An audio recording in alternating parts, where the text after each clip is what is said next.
Mesdames et messieurs les jurés, oubliez tout ce que vous avez déjà pu voir à la télévision ou au cinéma. Aujourd'hui, il n'y aura pas de témoins surprises, pas de nouveaux suspects de dernière minute, et personne ne fera de révélation choc à la barre. Parce que cette affaire est très simple.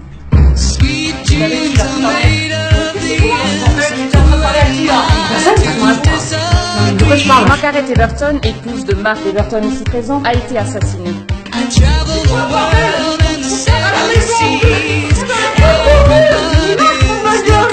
Margaret était un très bon professeur, adoré par ses élèves. Mais Margaret trompait son mari. Pourquoi c'était pour te faire plaisir?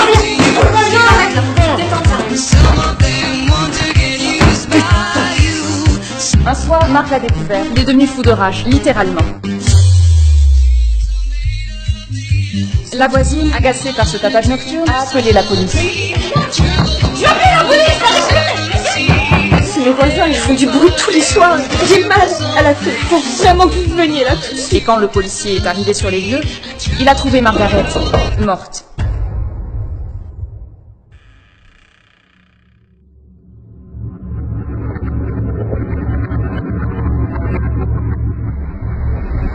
C'est aussi simple que ça. Merci. Maître, c'est à vous. Maître, c'est à vous.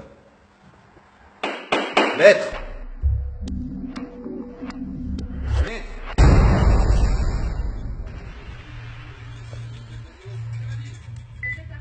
Conseiller Everton, vous devez le perdre. Votre client Mark Everton doit être reconnu coupable. Si vous gagnez le procès, s'il est acquitté, je vous jure que je vous mettrai une balle dans la tête. C'est compris? La vitesse de propagation, Marie. C'est compris? Je suis aveugle, je ne suis pas sourd.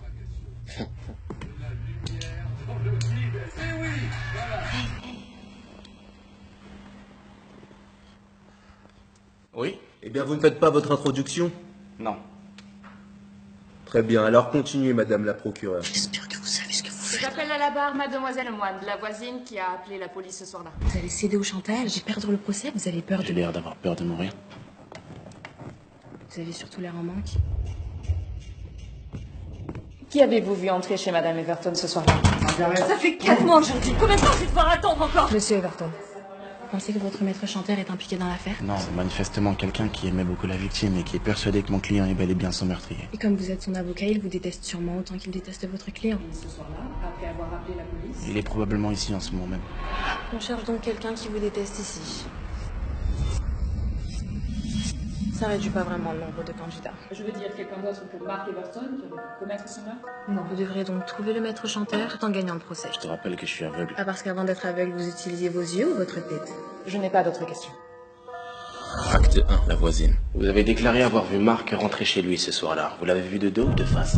De dos. Alors comment pouvez-vous être sûr que c'était lui? L'accusé a reconnu lui-même être rentré chez lui à cette Il y a heure-là. différentes manières de reconnaître quelqu'un de dos. Sa démarche, sa carrure, sa taille. Sa taille. Oui, sa taille. Je vous l'ai mis à 1m90 du sol. Comme vous faites plus d'1m90, grâce à ça, vous saurez que vous êtes au milieu de votre salon. Merci qui? Vous pensez donc être capable de déterminer la taille approximative de quelqu'un à vue de nez? Vous sauriez alors voir qui dans cette salle d'audience fait plus d'1m90, par exemple? Est-ce que toute la salle pourrait se lever, s'il vous plaît? Quels sont ceux qui font plus d'1m90? Dernière rangée, le garçon à la 3e place en partant de la gauche. 5e rang, première place à droite. Et la jeune femme tout devant à droite, elle doit faire plus d'1m90 grâce à ses talons. Elle a bon? Elle a bon. Autant pour moi. Merci. Plus que 3 maîtres chanteurs potentiels. Et c'était votre seule question?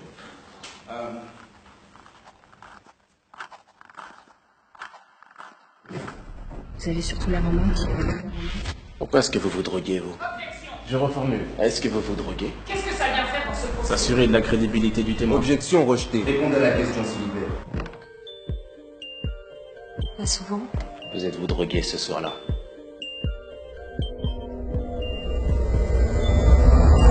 Oui. Mais c'était après avoir appelé la police. Votre déposition s'arrête au moment où vous avez appelé la police. Qu'avez-vous fait après? Après vous être drogué. Je me suis endormie. Vous êtes endormi. Mon client déclare être sorti de l'appartement après la dispute, sans sa femme seule, pour ensuite remonter et la trouver morte. Margaret! Margaret! Qu'en pensez-vous? Je vous ai dit tout ce que je savais. Je vous crois, mais vous, avez-vous confiance en votre mémoire sous l'emprise des stupéfiants? Rien ne nous dit que vous ne vous êtes pas drogué au point de ne plus avoir conscience de ce que vous faites. Rien ne nous dit que vous n'êtes pas sorti de chez vous après que le mari soit sorti. Vous n'êtes pas allé voir cette satanée voisine qui vous tape sur les nerfs à se disputer avec son imbécile de mari tous les soirs et qu'à cause des drogues, vous ne vous souvenez de rien. Vous pouvez faire moins de bruit, s'il vous plaît. J'ai mal à la tête. J'ai appelé la police. Peut-être que dans votre état second, vous n'avez pas aimé le ton de cette satanée voisine. Je suis fatiguée. Retourne ma boîte au calme. Alors avant que le mari ne revienne, vous êtes rentré chez vous, mais après l'avoir poignardé. Objection, votre honneur. Spéculation. Contentez-vous de poser vos questions, maître. Je vous rappelle que vous êtes sous serment, mademoiselle Lemoine. Alors êtes-vous sûre et certaine que vous vous souvenez vous êtes endormi après vous être drogué ce soir-là? Oui. Je crois. Je n'ai plus de questions. Le dernier rang, 3e place à gauche, 5e rang, 1re place à droite, une femme devant à droite. Oui, c'est l'un des trois. Acte 2, la meilleure amie. Vous étiez l'amie de Margaret, c'est bien ça? Oui, Maggie était ma meilleure amie. Comment caractériseriez-vous sa relation avec Mark?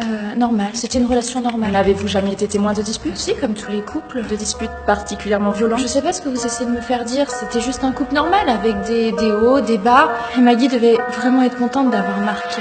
Mark est aussi l'un de vos meilleurs amis. Oui, il est devenu. Donc vous le couvrez. Objection? Spéculation? Contentez-vous de poser vos questions. Retenu, mais cessez votre cinéma, maître. Pourriez-vous décrire Mark dans sa relation avec Margaret en quelques mots, s'il vous plaît? Oui, Mark était quelqu'un de gentil, patient avec Maggie, intelligent et... Pardon.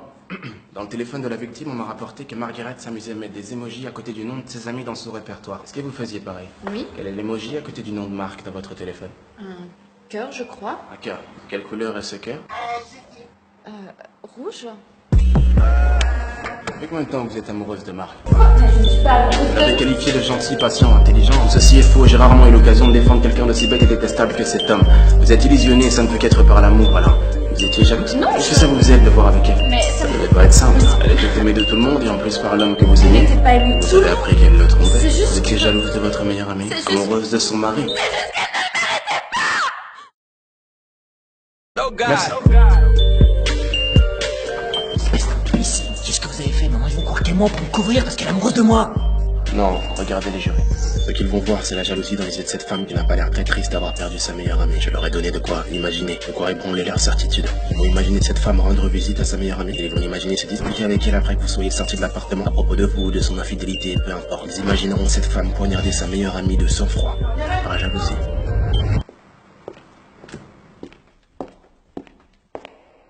Plus que 2 maîtres chanteurs potentiels. Vous en avez éliminé un sur les 3? La femme du premier rang. Et la jeune femme, elle doit faire plus d'1m90 grâce à ses talons. Ça peut pas être elle, j'ai entendu ses talons. Ah oui, évidemment. Ah, me regarde pas comme ça. Acte 3, le policier. Vous êtes le policier arrivé en premier sur les lieux. Alors je n'aurai qu'une question à vous poser. Qu'avez-vous vu? J'ai vu cet homme, au-dessus du corps de la victime, le couteau plein de sang, dans la main droite. Il venait de retirer la lame du corps inerte de Maggie. Sur la droite, dans sa poitrine. Je n'ai pas d'autres questions. Êtes-vous sûr que Margaret... Excusez-moi, j'ai des petits problèmes de vue. Non, vous voyez ce que je veux dire? Parce que moi, non. Êtes-vous sûr que Margaret était déjà morte lorsque vous êtes arrivé? Oui. Peut-être que si vous aviez réagi rapidement, que si vous lui aviez appliqué les premiers soins... Qui vous me prenez? J'ai tenté d'arrêter le saignement, mais il est déjà trop tard. Est-ce que vous pensez que si vous aviez été plus rapide, vous auriez peut-être pu le J'aurais pas pu être plus rapide. Je connais mon job et vous le savez Vous très avez bien. pris combien de temps? Moins de 3 secondes. J'ai ouvert un tiroir, pris une serviette et appuyé sur la blessure. Moindre hésitation lui aurait été fatale. J'ai dit que j'ai mis moins de 3 secondes. 3 secondes. 3 secondes! J'ai ouvert le tiroir et pris la serviette en moins de 3 Vous secondes. avez ouvert les tiroirs et pris la serviette sans Sans hésitation. la moindre hésitation! Comment saviez-vous dans quel tiroir était la serviette? Parmi tous les tiroirs, vous avez ouvert le seul qui contenait une serviette, et sans la moindre hésitation. Vous deviez bien connaître son appartement. Alors c'était donc vous la mort.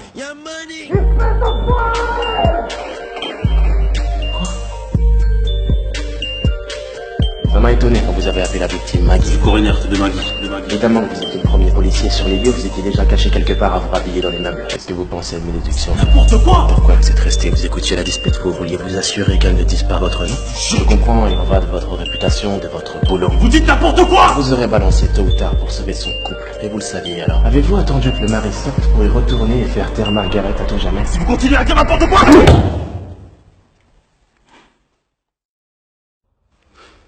Je n'ai plus de questions. Acte 4, le maître chanteur. Il me reste une personne à appeler à la barre, votre honneur. Alors j'aimerais faire venir... Enfin, vous voyez ce que je veux dire, parce que moi non. L'homme assis au 5e rang, première place à droite.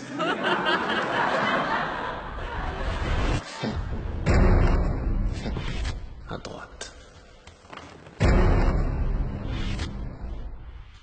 Vous êtes l'un des étudiants de la victime, n'est-ce pas? Elle s'appelle Margaret Everton. Qu'est-ce que vous attendez de ce procès? Margaret Everton! Vous défendez son meurtrier pour l'argent. Mon client n'a pas été déclaré Tout coupable. ce cinéma pour embrouiller tout le monde alors que vous savez très bien qu'il a assassiné Madame Everton.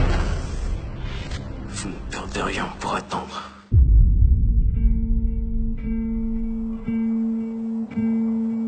Avez-vous envisagé l'éventualité que Margaret Everton se soit suicidée? Quoi? Elle venait de perdre son mari et bientôt ses amis, sa réputation. C'était votre professeur, vous l'imaginez forte et intelligente, mais peut-être qu'elle était assez vulnérable pour se donner la mort. Vous allez beaucoup Elle était trop déjà loin. infidèle, elle aurait très bien pu être faible.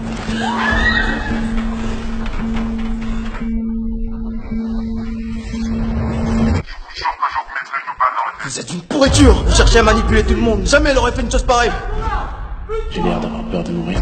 Vous ne la connaissez pas. Elle ne faisait pas que de nous apprendre la biologie. Et ce sale enfoiré l'a assassiné. Je te rappelle que je suis aveugle. Et vous êtes le chien qui fait tout pour lui faire échapper à la prison. Vous méritez de payer. Ah, parce qu'avant d'être aveugle, vous utilisiez vos yeux ou votre tête?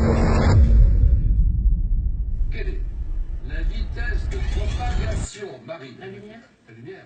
La vitesse de propagation. De la lumière dans le vide. Eh oui, voilà. La lumière. Quoi? Vous connaissez peut-être l'allégorie de la caverne? Platon imagine que nous sommes prisonniers dans une caverne. Elle symbolise l'ignorance. Dans celle-ci, il y a ceux qui s'y complaisent et ceux qui désirent en sortir pour voir la lumière, qui symbolise la vérité. Peut-être que c'est mon client qui a tué Margaret, mais le croire et le savoir sont deux choses différentes alors. Dites-moi, êtes-vous sorti de la caverne?